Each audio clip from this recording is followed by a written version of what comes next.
नमस्कार, आप देख रहे हैं V24 और मैं हूं आपके साथ दिव्या। आइए बुलेटिन की शुरुआत करते हैं। देपालपुर में पंचायत चुनाव को लेकर सरपंच प्रत्याशियों में काफी उत्साह देखने को मिल रहा है। वहीं आज नामांकन फॉर्म जमा करने का अंतिम दिन है। फॉर्म जमा करने के लिए सेंटरों पर लोगों की काफी भीड़ सुबह से ही लग रही है। सरपंच प्रत्याशी अपने अपने नामांकन फॉर्म जमा करने के लिए अपने ब्लॉक में उपस्थित होकर फॉर्म जमा कर रहे हैं। वहीं आगरा पंचायत से एक महिला प्रत्याशी उषा नरबरिया ने अपना नामांकन फॉर्म जमा किया। बताया गया कि महिला सीटों में अधिकांश जगह उनका प्रतिनिधित्व उनके पति करते हैं। महिला प्रत्याशी ने ग्राम पंचायत आगरा में कई विकास कार्य करने की बात कही है।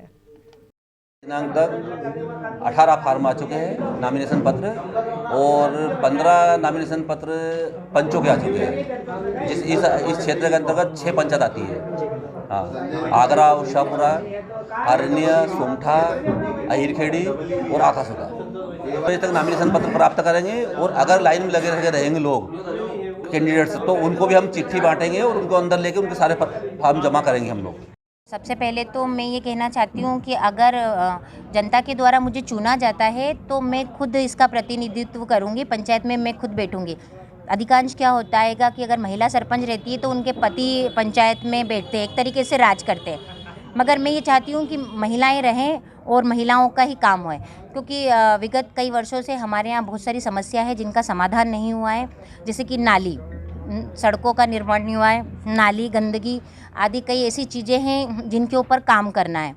इंदौर के छतरीपुरा थाना क्षेत्र में रहने वाली एक महिला ने थाने पहुंचकर शिकायत दर्ज करवाई कि उसी किसी के दोस्त ने अपने दो दोस्तों के साथ मिलकर महिला के साथ दुष्कर्म किया है।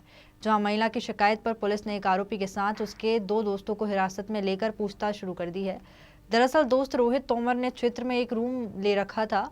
वहीं रोहित ने महिला को बुलवाया और उसे नशीला पदार्थ खिलाकर उसके साथ 2 दोस्तों को और बुलवाकर साथ ही दुष्कर्म को अंजाम दिया। जहां पुलिस ने आरोपी को गिरफ्तार कर उसको हिरासत में लेकर पूछताछ शुरू कर दी है।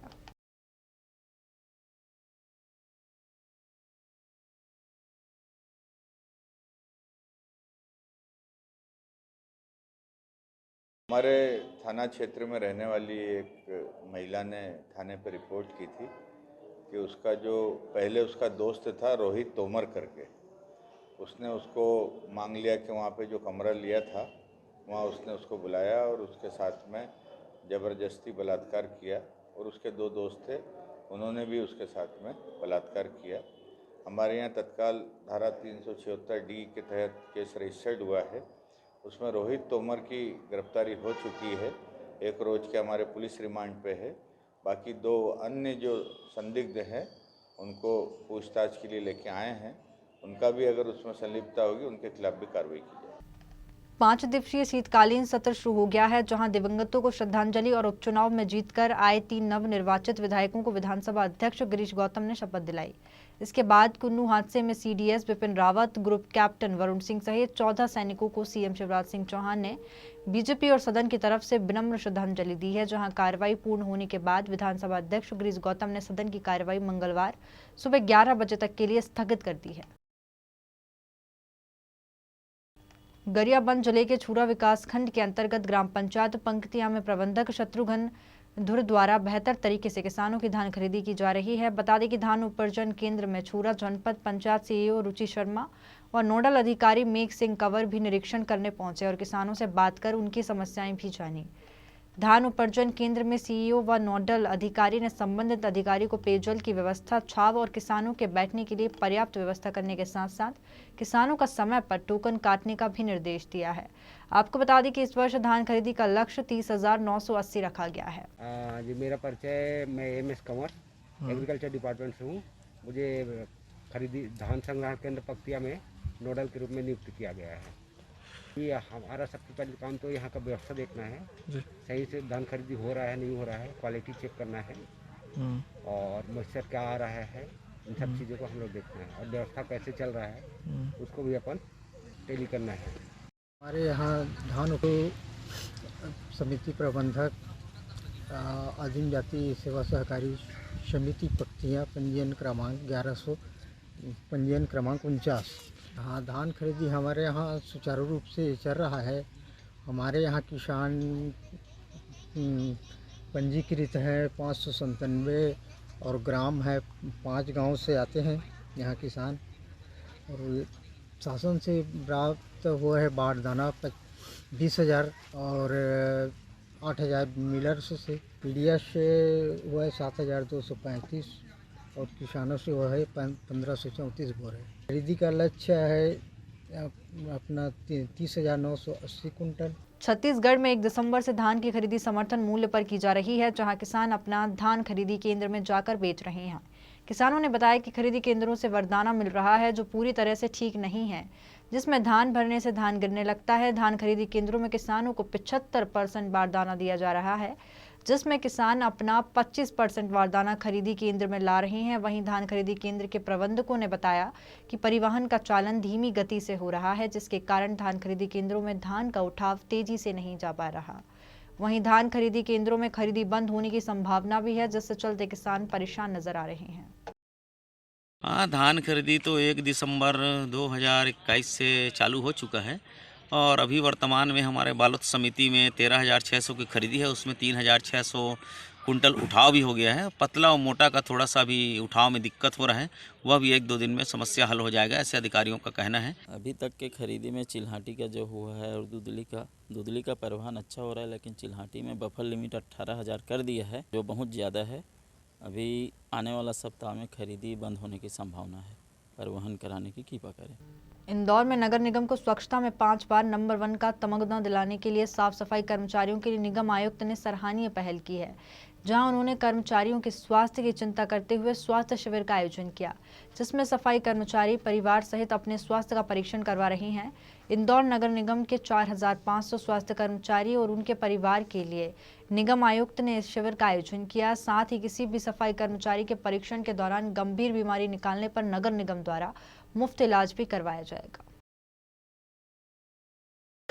देखिए, इंदौर नगर निगम में वाल्मीकि समाज का जो सफाई कामगार वर्ग है, जो अस्वच्छ धंधे से जुड़ा हुआ है, नगर निगम में साफ सफाई का काम करते हैं। और ऐसी स्थिति में अभी हमारी इंदौर नगर निगम की आयुक्त प्रतिभा पाल जी ने तत्काल एक निर्देश दिया कि बस्तियों में शिविर लगाकर संपूर्ण सफाई कर्मचारियों और उनके परिवारजनों का, जो उनके परिवार में लोग हैं, क्योंकि अस्वच्छ धंधे से जुड़े होने के कारण इनको कई बीमारियां हो जाती है और बीमारियों का पता नहीं लगता है। तो आज राज मोहल्ला हरिजन कॉलोनी में पहला शिविर नगर निगम इंदौर द्वारा लगाया गया है। माननीय प्रतिभा पाल जी के आदेश, आयुक्त महोदय के आदेश अनुसार इस परीक्षण शिविर, जो स्वास्थ्य प्रशिक्षण शिविर जो है, जो पूरा सफाई कामगार यहाँ पर अपनी जांच करा रहा है और जांच में अगर इनको कोई रोग पाया गया तो इसके माध्यम से उस रोग का इलाज भी, जांच में जो भी रोग आएंगे तो उनका इलाज भी इंदौर नगर निगम करेगी।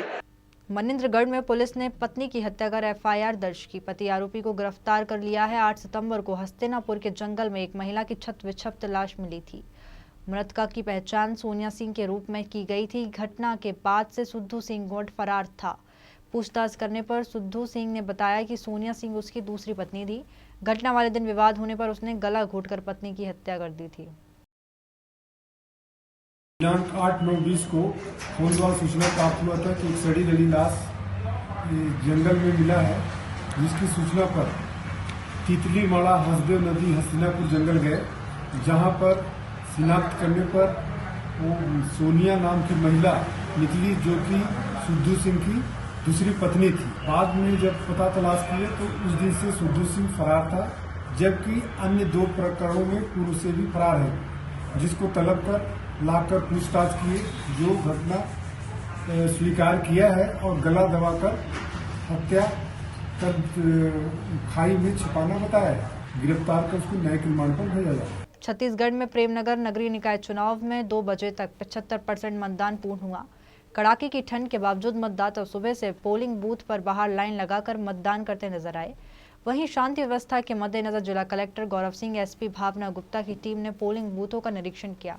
उन्होंने मीडिया से चर्चा करते हुए बताया कि सुरक्षा के पूरे पुख्ता इंतजाम सुनिश्चित किए गए हैं।